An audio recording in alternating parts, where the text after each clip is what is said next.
Give us your thoughts and your feelings. I want to move on to a few other subjects. Sorry, guys. A few super chats here.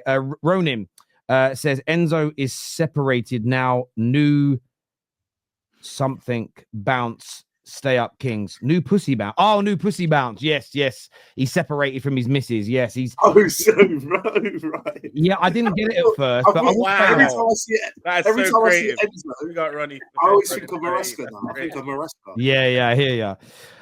This here says top of the league, still ignored. Every fan base says they have the best midfield, best defense, best attack, still below Liverpool. And I think that's a fair point. If Liverpool end the season with their defensive record that's superior and almost as many goals as anybody else, I mean, those two bits of information alone would dictate they have.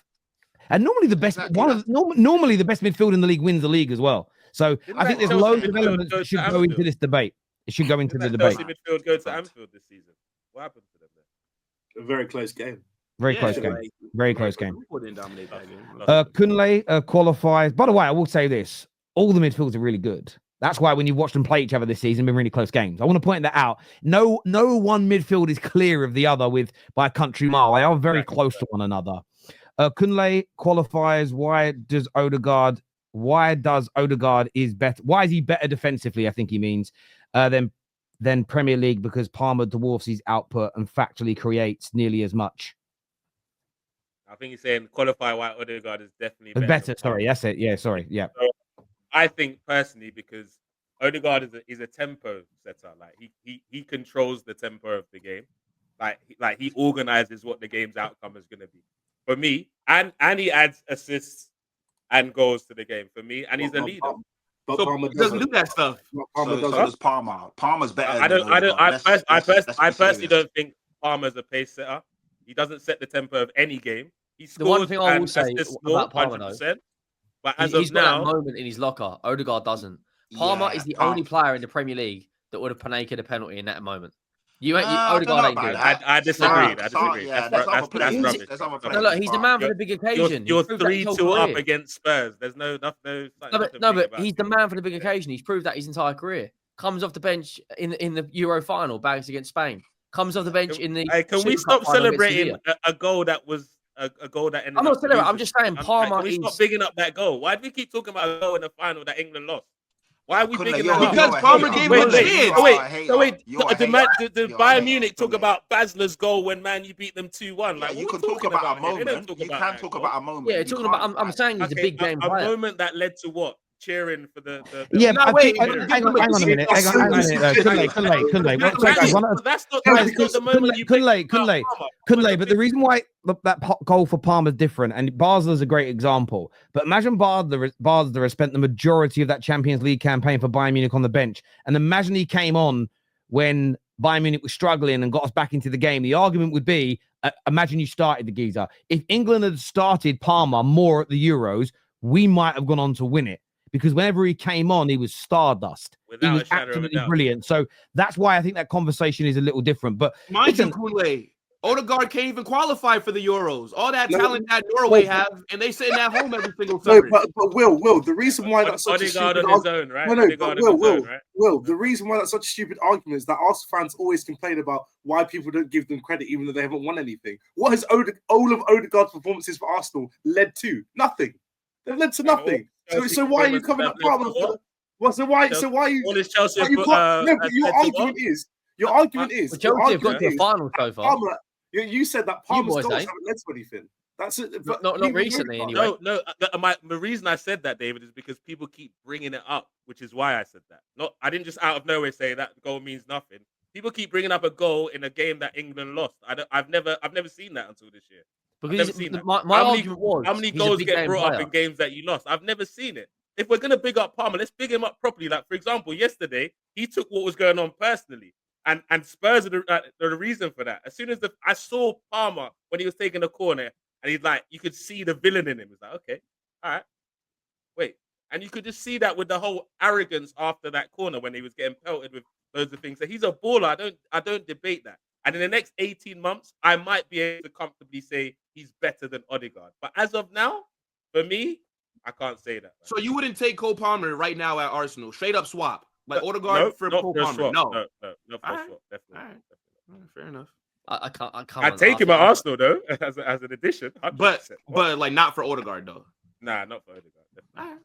Look at his output. What is it? It's 50 games, 49 goals and assists, like for Chelsea, like, in the Premier League. That is mental. That is like the guy's definitely better than Odegaard. I like Odegaard, don't get me wrong, but to say he's not better than him when you've seen what he does on the pitch, like he controls games. So you're basing that off what one season? No, I'm basing it off what I can see. I can see what the guy does for club and country. The guy's a talented player.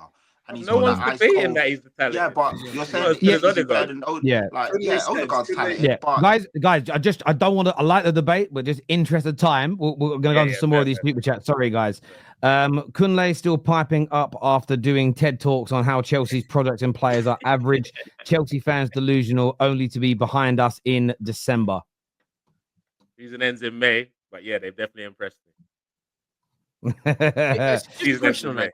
If they finish above you, as well as Slot does, do you sack the manager? Do you sack Arteta?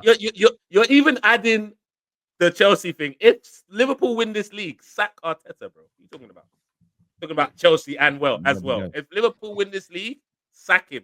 If it happens on match week 33, sack him on that day, please. Okay. Different team styles have different asks from midfield. This is true, but there has to still be an objective way of deciding who the best is. In my opinion, every debate, there has to be an objective measurement to every debate, in my view. I can't, unless anyone can think of a debate where only opinion matters. There has to be a level of objectivity to every debate, I think, maybe. I'm sorry saying Odegaard is better than Palmer. It is just insane, just plain bias from a United fan. But that goes against what that previous super chat said, like different systems require different needs, because the pressing element, which has done so well for Arsenal, would Cole Palmer be as good at doing that element for a system? Again, that's a question of objectivity. They don't want to have that conversation, Terry. They don't want to have that conversation. If Spurs get Thomas Frank, he will get you top 5. Then you could progress to a better manager in the future. There would possibly be 5 teams in the Champions League. I just want a manager that's organised. Like I just want a manager that when we're 2-0 up actually goes, right, come on, like you come and attack us and we'll just get you on the counter. Because that's what Arteta would have done. That's what Slot would have done. That's what the Maresca would have done.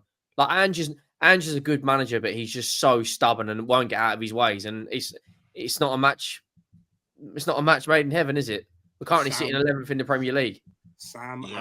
I don't think he's a good manager even. I never thought that, Henry. But the thing is, I just don't see the point of sacking him right now. I think we've got to play the season out and see what happens. But he's shown him results though, Pat, like beating Villa, beating City. I know.